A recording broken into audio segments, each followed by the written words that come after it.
Hosadiganta digital ಸುದ್ದಿವಾಹಿನಿಯ ರೇಷ್ಮೆ ರಾಜನೀತಿ ಈ ದಿನದ ಸುದ್ದಿ ವಿಶ್ಲೇಷಣೆ ಕಾರ್ಯಕ್ರಮಕ್ಕೆ ಸುಸ್ವಾಗತ. ವೀಕ್ಷಕ ಬಂಧುಗಳಿಗೆಲ್ಲ ಗುರು ಪೂರ್ಣಿಮೆಯ ಹಾರ್ದಿಕ ಶುಭಾಶಯಗಳು. ಆಳು ಪಕ್ಷದ ಅರಾಜಕತೆ, ವಿರೋಧ ಪಕ್ಷದ ಅಶಿಸ್ತು.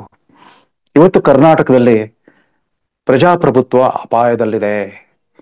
ಪ್ರಜಾತಂತ್ರದ 4 ಸ್ತಂಭಗಳು ಶಿಥಿಲಗೊಂಡಿವೆ. ಇತ್ತ ಆಳು ಪಕ್ಷ ಸುಭದ್ರ ಬಹುಮತವಿದ್ರೂ ಕೂಡ ಅತಂತ್ರವಾಗಿದೆ. ವಿರೋಧ ಪಕ್ಷ ಆಳು ಪಕ್ಷದ ವಿರುದ್ಧ ಸಾಕಷ್ಟು ವಿಷಯಗಳಿದ್ರು, ವಿಷಯಾಧಾರಿತ ಹೋರಾಟಕ್ಕೆ ಅವಕಾಶವಿದ್ರು ಕೂಡ ಆಂತರಿಕ ದಂಗೆಯಲ್ಲಿ ಸುಸ್ತಾಗ್ಬಿಟ್ಟಿದೆ.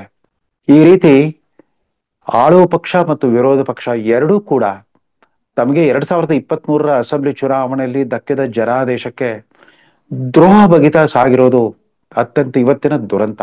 ನೋಡಿ, ಆಳು ಪಕ್ಷದ ಒಂದು ತಮಾಷೆ ನೋಡಿ. ಕಳೆದ 3 ದಿನಗಳಿಂದ ಒಬ್ಬರ ಹಿಂದೆ ಮತ್ತೊಬ್ರು ಹಿಂಬಾಲಿಸಿಕೊಂಡು ದಿಲ್ಲಿ ತಲುಪಿದ್ದಾರೆ. ಈ ರಾಜ್ಯದ ಉಪಮುಖ್ಯಮಂತ್ರಿ, ತದನಂತರ ಮುಖ್ಯಮಂತ್ರಿ ಸಿದ್ದರಾಮಯ್ಯನವರು ಇನ್ನು ದಿಲ್ಲಿ ತಲುಪುವಷ್ಟೊತ್ತಿಗೆ ಆಗ್ಲೇನೆ ಉಪಮುಖ್ಯಮಂತ್ರಿ ಡಿ.ಕೆ. ಶಿವಕುಮಾರ್ ದಿಲ್ಲಿಗೆ ಧಾವಿಸಿ ಬಂದ್ಬಿಟ್ಟು ಔಪಚಾರಿಕ ಅನ್ನೋ ಹಾಗೆ ಒಂದಿಬ್ರು ಕೇಂದ್ರ ಸಚಿವರನ್ನ ಇಲಾಖಾ ವಿಷಯಗಳಿಗೆ ಸಂಬಂಧಪಟ್ಟಂತೆ ಭೇಟಿ ಮಾಡಿದ್ದು ಆಯ್ತು. ರಾಹುಲ್ ಗಾಂಧಿ ಅವರು ಬಿಹಾರ್ನಲ್ಲಿ ಎಲ್ಲೋ ಪ್ರತಿಭಟನೆಗೆ ಹೋಗಿದ್ದಾರೆ ಅಂದ್ಬಿಟ್ಟು ಅವರ ಸಹೋದರಿ, ಇವತ್ತಿನ ಉದಯೋನ್ಮುಖ ಹೈಕಮಾಂಡ್ ಪ್ರಿಯಾಂಕಾ ಗಾಂಧಿ ಅವರನ್ನೇ ಭೇಟಿ ಮಾಡಿಬಿಟ್ಟು ಸುಮಾರು 40 ನಿಮಿಷಗಳ ಕಾಲ ಮಾತುಕತೆ ನಡೆಸಿದ್ರಂತೆ. ಅದಕ್ಕೆ ಸಾಕಷ್ಟು ಪ್ರಚಾರ ಸಿಗೋ ಹಾಗೆ ನೋಡ್ಕೊಂಡಿದ್ದಾರೆ. ಎಲ್ಲಕ್ಕಿಂತ ಮುಖ್ಯವಾಗಿ ನೂತನ ಕರ್ನಾಟಕ ಭವನದಲ್ಲಿ ಮುಖ್ಯಮಂತ್ರಿಗಳಿಗೆಂದೇ ಕಾದಿರಿಸಲಾಗಿದ್ದ ಆ ವಿಶೇಷ ಕೊಠಡಿ ಏನಿದೆ ಅದನ್ನು ತಾವೇ ಆಕ್ರಮಿಸ್ಕೊಂಡ್ಬಿಟ್ಟಿದ್ದಾರೆ. ಅದ್ಯಾಕೋ ಹೋದ್ ಸಾರಿ ಸಿದ್ದರಾಮಯ್ಯನವ್ರಿಗೆ ಅದು ಇಷ್ಟವಾಗ್ಲಿಲ್ವಂತೆ, ಅಲ್ಲಿನ ಗಾಳಿ ಬೆಳಕು ಸರಿ ಇಲ್ಲ ಅಂತ ತೆರವು ಮಾಡಿದ್ರಂತೆ. ಹೀಗಾಗಿ ಈಗಾಗಲೇ ಮುಖ್ಯಮಂತ್ರಿಯ ಅಧಿಕೃತ ಕೊಠಡಿಯನ್ನು ಆಕ್ರಮಿಸಿಕೊಂಡಿರುವ ಡಿ.ಕೆ. ಶಿವಕುಮಾರ್ ವಾಸ್ತುಶಿಲ್ಪ ತಜ್ಞರನ್ನ ಕರೆಸ್ಕೊಂಡ್ಬಿಟ್ಟು ವಾಸ್ತು ಬದಲಾವಣೆಯನ್ನು ಮಾಡ್ಬಿಟ್ಟಿದಾರಂತೆ. ಅಲ್ಲಿನ ಸೋಫಾ ಸೆಟ್ಟು, ಅಲ್ಲಿನ ಫೋಟೋ ಫ್ರೇಮ್ಗಳು ಎಲ್ಲವನ್ನು ಬದಲಾಯಿಸ್ಬಿಟ್ಟು ತಮಗೆ ಅನುಕೂಲವಾಗೋ ಹಾಗೆ ಅದನ್ನು ಬದಲಾಯಿಸ್ಕೊಂಡ್ಬಿಟ್ಟಿದಾರಂತೆ. ಇವತ್ತಿನ ದಿನಪತ್ರಿಕೆಗಳಲ್ಲಿ ಪ್ರಕಟವಾಗಿರುವ ಒಂದು ಮುಖಪುಟದ ಚಿತ್ರ, ಅದರಲ್ಲಿ ಎಲ್ಲೋ ದಿಲ್ಲಿನಲ್ಲಿ ಕರ್ನಾಟಕ ಭವನದಲ್ಲೇ ಒಂದು ಮಿನಿ ಕ್ಯಾಬಿನೆಟ್ ಮೀಟಿಂಗ್ ನಡೆಸ್ತಾ ಆಗಿದೆ. ಉಪಮುಖ್ಯಮಂತ್ರಿಗಳ ಉಪಸ್ಥಿತಿಯಲ್ಲಿ, ಅವರ ಸನ್ನಿಧಿಯಲ್ಲಿ ಒಂದು 5-6 ಜನ ಕರ್ನಾಟಕದ ಹಿರಿಯ ಕಾಂಗ್ರೆಸ್ ನಾಯಕರುಗಳು ಮಾತುಕತೆ ನಡೆಸ್ತಾ ಇದ್ದಾರೆ. ಸಿದ್ದರಾಮಯ್ಯನವರು ದಿಲ್ಲಿಗೆ ತಲುಪುವಷ್ಟೊತ್ತಿಗಾಗ್ಲೇನೆ ಅಲ್ಲಿ ಪ್ರತಿಷ್ಠಾಪನೆ ಆಗಿತ್ತು ಇವರ ಉಪಮುಖ್ಯಮಂತ್ರಿಗಳ ದರ್ಬಾರು. ಪಾಪ ಮುಖ್ಯಮಂತ್ರಿ ಸಿದ್ದರಾಮಯ್ಯ ನಿನ್ನೆ ರಕ್ಷಣಾ ಸಚಿವರ ಜೊತೆಗೆ ಮಾತುಕತೆ ನಡೆಸಿದ್ದಾರೆ. ಕರ್ನಾಟಕದ ಕೆಲವು ಬೇಡಿಕೆಗಳನ್ನ ಇಟ್ಬಿಟ್ಟು ಅವರಿಂದ ಧನಾತ್ಮಕ ಪ್ರತಿಸ್ಪಂದನವನ್ನು ಪಡ್ಕೊಂಡಿದ್ದಾರೆ ನಿಜ. ಆದ್ರೆ ಮುಖ್ಯಮಂತ್ರಿಗೂ ಮತ್ತು ಉಪಮುಖ್ಯಮಂತ್ರಿಗೂ ರಾಹುಲ್ ಗಾಂಧಿ ಅವರ ಭೇಟಿ ಇದೇ ಮೊದಲ ಬಾರಿಗೆ ಸ್ವಲ್ಪ ಅನಿಶ್ಚಿತ ಅನಿಸ್ಬಿಟ್ಟಿದೆ. ಇವತ್ತು ಅಪಾಯಿಂಟ್ಮೆಂಟ್ ಸಿಗುತ್ತೋ ಇಲ್ವೋ ಅನ್ನೋ ಡೋಲಾಯಮಾನ ಸ್ಥಿತಿಯಲ್ಲಿ ಇಬ್ರು ಇದ್ದಾರೆ. ಬಿಹಾರದ ಚುನಾವಣಾ ಪ್ರಚಾರಕ್ಕೆಂತ ಹೋಗಿರೋ ರಾಹುಲ್ ಗಾಂಧಿ ಅವರೇನೋ ಗುರುವಾರ ಸಂಜೆ ದಿಲ್ಲಿಗೆ ಮರಳಬಹುದು. ಆಗ ಇವ್ರಿಗೆ ಸಮಯಾವಕಾಶ ಕೊಡಬಹುದು ಅಥವಾ ಬಿಡಬಹುದು.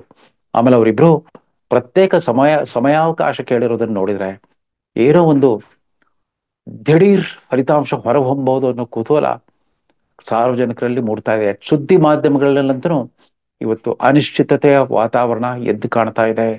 ಹೀಗಾಗಬಾರ್ದಾಗಿತ್ತು. ಮುಖ್ಯಮಂತ್ರಿ ಸಿದ್ದರಾಮಯ್ಯ ಬರ್ತಾ ಕಾಮ್ ಚಲಾವೋ ಮುಖ್ಯಮಂತ್ರಿ ಅಂತ ಅನಿಸ್ತಾ ಇದ್ದಾರೆ. ಅಂದ್ರೆ ಯಾವಾಗ್ಲೂ ಅಸೆಂಬ್ಲಿ ವಿಸರ್ಜನೆ ಆದಾಗ ತಾತ್ಕಾಲಿಕ ಹಂಗಾಮಿ ಮುಖ್ಯಮಂತ್ರಿಯಾಗಿ ಯಾರನ್ನ ಮುಂದುವರಿಸುತ್ತಾರೋ ಅದೇ ರೀತಿ ಸಿದ್ದರಾಮಯ್ಯನವರ ಸಿಂಹಾಸನ ಅಲಗಾಡ್ತಾ ಇರೋದು ಕಾಣ್ತಾ ಇದೆ. ಅದಕ್ಕೆ ಪೂರ್ವಭಾವಿಯಾಗಿ 2 ಬಾರಿಗೆ ಕೇಂದ್ರದ ಹೈಕಮಾಂಡ್ ರಾಯಭಾರಿಯಾಗಿ ಬಂದ ಸುರ್ಜೇವಾಲಾ ನಡೆಸಿದ ಶಾಸಕರ ಅಭಿಪ್ರಾಯ ಸಂಗ್ರಹಣೆ ಕೂಡ ಜನರಿಗೆ ಹಲವಾರು ಅನುಮಾನ ಮೂಡಲಿಕ್ಕೆ ಕಾರಣವಾಗಿದೆ. ಹೀಗೆ ಸ್ವತಃ ಮುಖ್ಯಮಂತ್ರಿ ಗದ್ದುಗೆ ಅಭದ್ರತೆಯ ನೆರಳಲ್ಲಿ ಸಿಲುಕಿರುವಾಗ ಅಧಿಕಾರಿಗಳ ದರ್ಬಾರು, ಎಲ್ಲ ಇಲಾಖೆಗಳಲ್ಲೂ ಕೂಡ ಅಧಿಕಾರಿಗಳದ್ದೇ ದರ್ಬಾರು. ಸಾರ್ವಜನಿಕರಿಗೆ ಅವರ ದೈನಂದಿನ ಭಾವನೆಗಳಿಗೆ ಕೇಳಿಸಿಕೊಳ್ಳುವ ಜನಪ್ರತಿನಿಧಿಗಳೇ ಇಲ್ಲದಂತಾಗಿದೆ. ಮುಖ್ಯಮಂತ್ರಿಗಳಿಗೆ ತಮ್ಮ ಮಂತ್ರಿಮಂಡಲದ ಸಚಿವರ ಮೇಲೆ ಹಿಡ್ತಾ ಇಲ್ಲ. ಆ ಯಾವ್ಯಾವ ಖಾತೆ ಅನ್ನೋದು ಕೂಡ ಬರ್ತಾ ಜನಕ್ಕೆ ಮರ್ತು ಹೋಗ್ಬಿಟ್ಟಿದೆ. ಅಷ್ಟರ ಮಟ್ಟಿಗೆ ಅರಾಜಕತೆ ಇವತ್ತಿನ ಅಧಿಕಾರಾರೂಢ ಕಾಂಗ್ರೆಸ್ ಪಕ್ಷದಲ್ಲಿ. ಹೋಗ್ಲಿ, ಇಂಥ ಅನುಕೂಲಕರ ವಾತಾವರಣವನ್ನ ಸದ್ಬಳಕೆ ಮಾಡಿಕೊಂಡು ಒಂದು ಪರ್ಯಾಯ ಹೋರಾಟ ರೂಪಿಸೋ ಸ್ಥಿತಿಯಲ್ಲಿ ಭಾರತೀಯ ಜನತಾ ಪಕ್ಷ ಇದೆಯಾ? ಇಲ್ಲ. ಈಗಾಗಲೇ ಅವರ ಶಾಸಕರ ಸಂಖ್ಯೆ ಕಡಿತ ಆಗ್ಬಿಟ್ಟಿದೆ. ತಾವೇ ತಮ್ಮ ಶಾಸಕರೊಬ್ಬರನ್ನ ಉಚ್ಚಾಟನೆ ಮಾಡಿರೋದ್ರಿಂದ 63ರಿಂದ 62 ಆಗಿದೆ. ಭಾರತೀಯ ಜನತಾ ಪಕ್ಷ ಇತ್ತೀಚಿನ ಉಪಚುನಾವಣೆಗಳಲ್ಲೂ ಕೂಡ ಸೋಲು ಅನುಭವಿಸಿತ್ತು. ಲೋಕಸಭಾ ಚುನಾವಣೆಯಲ್ಲಿ ಚೇತರಿಸಿಕೊಂಡ್ರು ಕೂಡ ಆ ಲೋಕಸಭಾ ಚುನಾವಣೆಯ ಯಶಸ್ಸಿನ ಆ ಸುಸ್ಥಿತಿಯನ್ನು ಕೂಡ ಸಂರಕ್ಷಿಸಿಕೊಳ್ಳುವಲ್ಲಿ ವಿಫಲವಾಗಿಬಿಟ್ಟಿದೆ. ವಿರೋಧ ಪಕ್ಷವಾಗಿ ಭಾರತೀಯ ಜನತಾ ಪಕ್ಷ ತಾನು ಕೇಂದ್ರದ ಮಟ್ಟದಲ್ಲಿ ತನ್ನೊಂದು ಅಧಿಕಾರಾರೂಢ ಪಕ್ಷ ಅನ್ನೋ ಒಂದು ಜವಾಬ್ದಾರಿಯನ್ನು ಕೂಡ ಮರೆತುಬಿಟ್ಟಿತ್ತು. ಇವರಿಗೆ ಕೊಟ್ಟ ಜನಾದೇಶ, ನೀವು ಮುಂದಿನ 5 ವರ್ಷಗಳ ಕಾಲ ಜವಾಬ್ದಾರಿಯುತ ವಿರೋಧ ಪಕ್ಷವಾಗಿರಿ ಅಂತ ಅಸೆಂಬ್ಲಿಯಲ್ಲಿ ಜನಾದೇಶ ಕೊಟ್ರೆ, ಕೇಂದ್ರದಲ್ಲಿ ಮಾತ್ರ ಮತ್ತೊಂದು ಅವಕಾಶವನ್ನ ಕೊಟ್ರು. ನರೇಂದ್ರ ಮೋದಿ ಅನ್ನೋ ಒಂದು ಟ್ರಂಪ್ ಕಾರ್ಡ್ ಮತ್ತೊಮ್ಮೆ ತಮ್ಮ ಸಿಗಲಾರದನ್ನೋ ಒಂದು ಎಚ್ಚರವನ್ನು ಕೂಡ ಕಳ್ಕೊಂಡ್ಬಿಟ್ಟಿದ್ದಾರೆ. ಇತ್ತೀಚೆಗೆ ದಾವಣಗೆರೆಯಲ್ಲಿ ಮಾಜಿ ಸಂಸದ GM ಸಿದ್ದೇಶ್ವರರವರ ಹುಟ್ಟು ಹಬ್ಬದ ಸಮಾರಂಭ, ಆ ಹುಟ್ಟು ಹಬ್ಬದ ಸಮಾವೇಶದ ಅಗತ್ಯ ಏನಿತ್ತೇನೋ ಗೊತ್ತಾಗ್ತಾ ಇಲ್ಲ.